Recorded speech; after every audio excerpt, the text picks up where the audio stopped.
Hi friends, అందరికీ తొలి ఏకాదశి శుభాకాంక్షలు. ఈరోజు మా ఇంట్లో ఆలు బజ్జీ, మిరపకాయ బజ్జీ, అలాగే ఆనియన్ బజ్జీ అయితే వేశాను. చూడండి, 3 వెరైటీలు ఒక్క పిండితోటే 3 వెరైటీల పిండి వంటలు అయితే చేశానన్నమాట. సో దానికి మిరపకాయలు అయితే మధ్యలోకి చీర్చి పెట్టుకున్నాను. ఆయిల్ అయితే బాగా హీట్ అయ్యింది. ఆయిల్ బాగా వేడిగా ఉంటేనే ఫాస్ట్గా కూడా అయిపోతాయి, తొందరగా కాలుతాయి అన్నమాట మిరపకాయలు అనేది. చూడండి, మధ్యలోకి ఇలా చీల్చుకున్నాను. నేను వన్ సైడే పిండిని ఇలా తీసుకుంటాను, మొత్తం పిండిలో ముంచను. మిరపకాయ మొత్తం పిండిలో ముంచితే పిండి పిండిగా ఉంటాయి అన్నమాట. సో అందుకని మొత్తం ముంచకూడదు. ఇలా చేసి చూడండి మీరు కూడా ఎప్పుడైనా, చాలా బాగుంటాయి, టేస్ట్ కూడా చాలా బాగుంటుంది. సో ఇలా కొంచెం ఫ్రై అవ్వనివ్వాలి, బాగా ఫ్రై అవ్వాలన్నమాట. బజ్జీలు ఏ విధంగా కాల్చుకుంటామో మనము ఆ కలర్లో వచ్చేసరికి అయితే కాల్చుకోవాలి. ఈ ఒక్క పిండితోటి నేను 3 వెరైటీలు అయితే చేశాను, 3 వెరైటీస్. చూడండి ఏమేమి చేశాను అన్నది చూపిస్తున్నాను మీకు. సో ఇప్పుడైతే మిరపకాయలు కాలినాయి కదా, ఇప్పుడైతే ప్లేట్లోకి అయితే తీసుకుందాము. నెక్స్ట్ మనం ఇప్పుడు ఆలుగడ్డ బజ్జీలు. చూడండి, అదే పిండితోనే ఆలుగడ్డ బజ్జీ కూడా వేస్తున్నాను. సేమ్ ఆలుగడ్డ బజ్జీలు కూడా లైట్గానే పిండి అద్దుకుంటున్నాను నేను. చూడండి, లైట్గానే అద్దుకోవాలి, ఎక్కువ పిండి పెడితే పిండి పిండిగా ఉంటుంది ఇది కూడా. సో అన్ని బజ్జీలు కూడా ఇలాగే వేసుకుందాము, మిగతావన్నీ కూడా. చూడండి, ఇప్పుడు కొంచెం అయితే హీట్ అవ్వాలి, బాగా కాలాలని. చూడండి, ఇవైతే కాలినాయి. సేమ్ బజ్జీలు ఏ విధంగా అయితే కాల్చుకున్నామో ఈ ఆలుగడ్డ మిర్చి బజ్జీలు కూడా ఇలాగే కాల్చుకోవాలి. చూడండి, లైట్గా కలర్స్కి వచ్చింది కదా, ఈ కలర్ వస్తే సరిపోతుంది మనకు. చూడండి, ఇప్పుడైతే కాలినాయి కదా, తీసేస్తున్నాను. ఒక్క పిండితోటే 3 వెరైటీస్ అండి. అంటే 3 వెరైటీస్ ఏంటంటే మిర్చి బజ్జీలు, ఆలు బజ్జీలు, అలాగే ఆనియన్ బజ్జీలు. సో 2 వెరైటీస్ అయిపోయాయి కదా. Next onion bajji.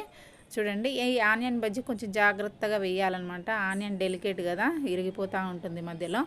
సో మంచిగా చూసి వేసుకోవాలి. చూడండి, పిండి బాగా ఆనియన్ అనేది విరగకుండా వేయాలి. చూడండి, ఇలా వేసుకోవాలి. టేస్ట్ అయితే చాలా బాగుందండి, ఎక్సలెంట్ అయితే ఉంది. చూడండి, సేమ్ టు సేమ్ అలాగే వేసుకోవాలి. ఒక్క పిండితో 3 వెరైటీస్, అదే సేమ్ పిండి, వేరే వేరే పిండి తడపన అవసరం లేకుండా. చూడండి, 2 వైపులా ఇది కూడా మంచిగా కాల్చుకోవాలి. లైట్గా కాలితే సరిపోతుంది, ఆనియన్ కదా మాడిపోతుంది అనమాట, మాడకుండా కాల్చుకోవాలి. సో ఇప్పుడైతే తీసేస్తున్నాను. చూసారు కదా, ఒక్క పిండితో 3 వెరైటీలు, ఆలుగడ్డ బజ్జీ, మిర్చి బజ్జీ, అలాగే ఆనియన్ బజ్జీలు. సో నెక్స్ట్ అదే కడాయిలో నేనైతే మురుకులు పిండి కూడా కొంచెం మురుకులు అయితే చేశాను. చూడండి, మురుకుల పిండి కూడా తడిపి పెట్టుకున్నాను. ఆయిల్ ఎట్లాగో హీట్ అవుతుంది కదా, సో అదే ఆయిల్లో ఈ మురుకులు కూడా చేస్తున్నాను. తొలి ఏకాదశి రోజు పెంక పెట్టాలి కాబట్టి అయితే ఇవన్నీ కూడా చేస్తున్నాను. సో అన్నీ కొన్ని మాత్రమే చేస్తున్నాను. చూడండి, ఇప్పుడు మళ్ళీ అన్నీ వచ్చేవి పండగలే కదా. ఇప్పుడు ఆయిల్ హీట్ అయింది కదా, సో దాంట్లో అయితే ఇప్పుడు వేస్తున్నాను. చూడండి, ఇంత నురుగు వచ్చింది కదా. ఈ నురుగు తగ్గిపోయింది అంటే మనకి మురుకు కాలినట్టే. సో మేమైతే మురుకులే అంటాము. చూడండి, ఇప్పుడు కాలింది కదా. సో కలర్ వచ్చేంత వరకు అయితే కాల్చుకోవాలి కొంచెము. సో కాలిపోయినట్టే, ఇప్పుడైతే తీసేస్తున్నాను.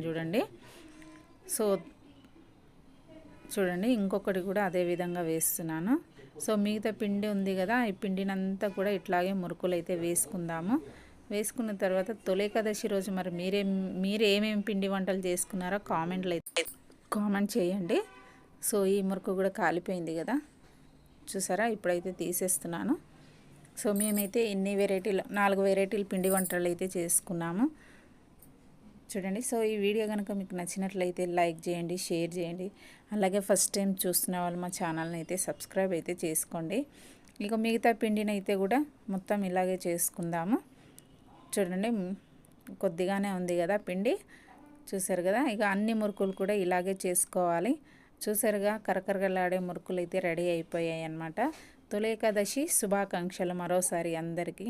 Bye friends.